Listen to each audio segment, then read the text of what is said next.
Good evening, I'm Sheila Hamilton from Kink.fm. Welcome to our first Legacy Series presentation. It's such a delight to have you here. And Josh Bergstrom, welcome. Thank you. I want to just have you talk just a little bit, if you would, about why Oregon wines have become so popular. Well, that's a big question. Oregon is known for many things, our unique geology, climate, agricultural zone. We're very green, e-conscious.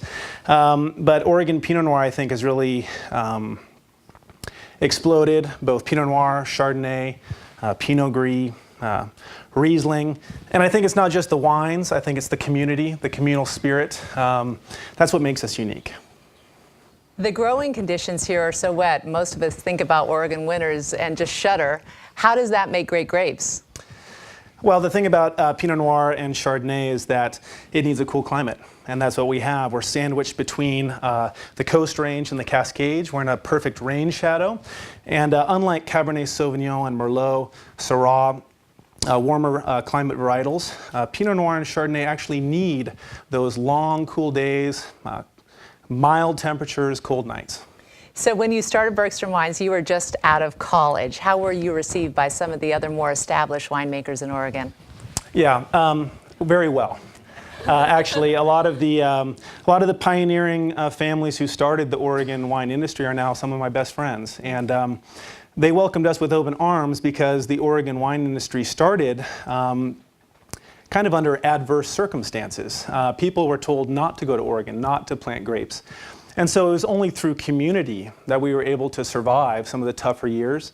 And that communal spirit is still very much alive in Oregon. So when we started and we picked up the phone and said, I need help, they were there for us. And that is what makes Oregon special. And it's what helped us get off the ground very quickly. So I'd like to know more specifically about that spirit of cooperation. Can you give me an example of how it worked to your benefit? Well, I could probably give you 100 examples. That's the thing. Thinking about one is really tough. You know, to start a winery from scratch, to plant grapes in the ground, to build a winery, to create a brand, all from scratch in a zone as climatically challenging as Oregon, you'd think that the mortality rate would be very high of wineries and businesses like that. And it's only because winemakers would loan me some hoses or a pump or a place to store some fruit or some manpower to help pick grapes. All of those things people have been willing to give to us. Not only that, but out in the marketplace, traveling with me, helping selling wine together. From the growing to the making to the selling, the Oregon kind of band of brothers and sisters mentality is very strong. And so many things have happened for us that have helped us on the way. That's very cool. So let's go back a little bit further. Your father first had the idea of creating a winery, and it was about the time that you were drinking keg beer in college. Exactly. So how did you decide, yes, I'm going to take this very, very cool, incredible opportunity? Well, the Bergstrom story really does start with my father, and the Bergstrom wine story starts more than 60 years ago when he was a teenager in Sweden in a small agricultural town and decided to leave his family to pursue the American dream, a better opportunity, a different life.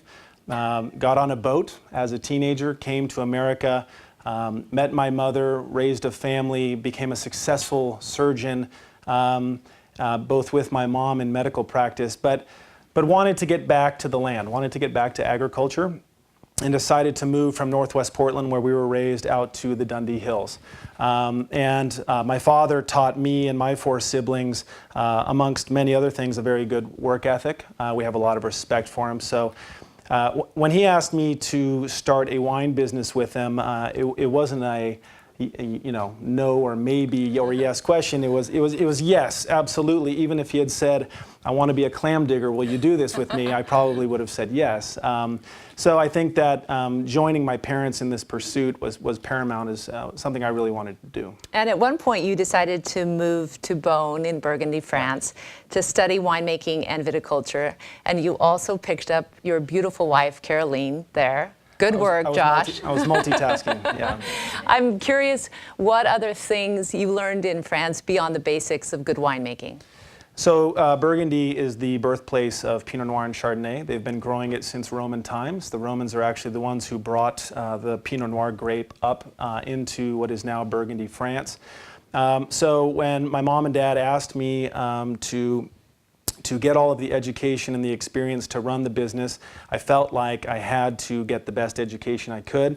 Fortunately enough for me, my parents had put my brother and I in bilingual schools, and so we were fluent in French. We just didn't know why yet.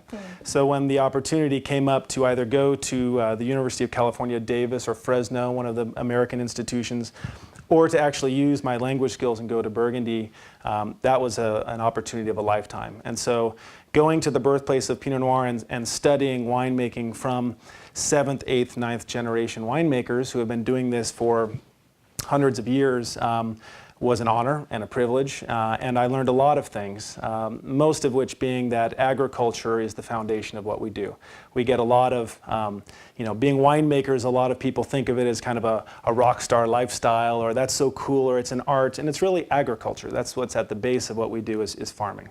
Your wines are now considered biodynamic certified. Would you explain to people what that means and why it's important? Yeah, we farm naturally, and Oregon has a lot of natural farmers. Oregon is really an epicenter of green thinking. And so a lot of people, when they think of wine, they think of health benefits. They think, they hear it's good for your heart, it's good for your lungs, it's good for your vision, anything's good in moderation.